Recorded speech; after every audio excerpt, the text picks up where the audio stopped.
Biden admin slammed as granting major coup to China after top officials visit on Tiananmen massacre date. GOP Rep. Darrell Issa says, "This is no ordinary foreign policy stumble." EXCLUSIVE. The Biden administration is getting slammed as handing a major coup to Chinese President Xi Jinping after two senior officials made a trip to China on Sunday in an attempt to ease tensions between the two countries.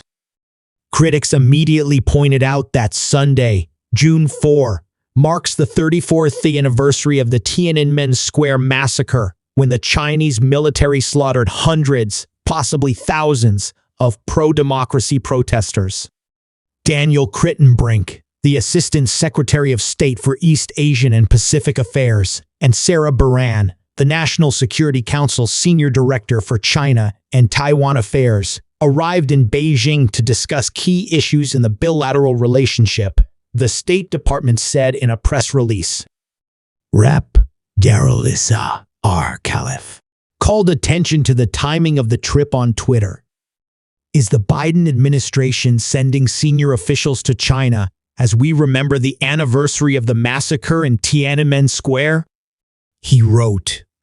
Issa, who serves on the House Foreign Affairs Committee, told Fox News Digital that the trip only benefits China and Chinese President Xi Jinping while weakening the United States' position on the world stage. "This is no ordinary foreign policy stumble," he said. "It's a concession demanded by the Chinese and granted by a White House and State Department willing to bend. It's a major coup for Xi, and America's position in the world just got weaker where it matters most. There's no way the Congress can just look away and let this go," he added. Nearly 2 hours after the first press release, the State Department issued another one honoring the Tiananmen Square anniversary. "Tomorrow, we observe the 34th anniversary of the Tiananmen Square massacre," the release said.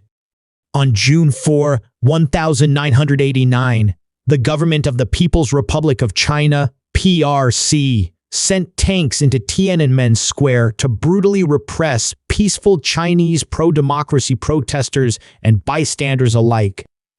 "The victims' bravery will not be forgotten and continues to inspire advocates for these principles around the world," it added. "The United States will continue advocating for people's human rights and fundamental freedoms in China and around the world." Issa's office said he plans to send a letter to Secretary of State Antony Blinken, demanding answers about the China trip. A State Department spokesperson told readers that Kritenbrink's official meetings will begin Monday and that he would raise the issue of human rights in the communist country. Michael Sobolik, a fellow in Indo-Pacific Studies at the American Foreign Policy Council, responded to the press release about the China visit by asking, "Is this a joke?"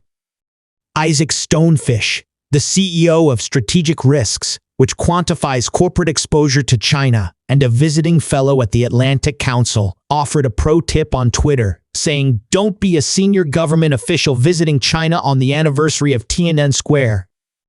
Fox News Digital asked the State Department and the White House whether the Tiananmen Square massacre would be discussed, but neither responded.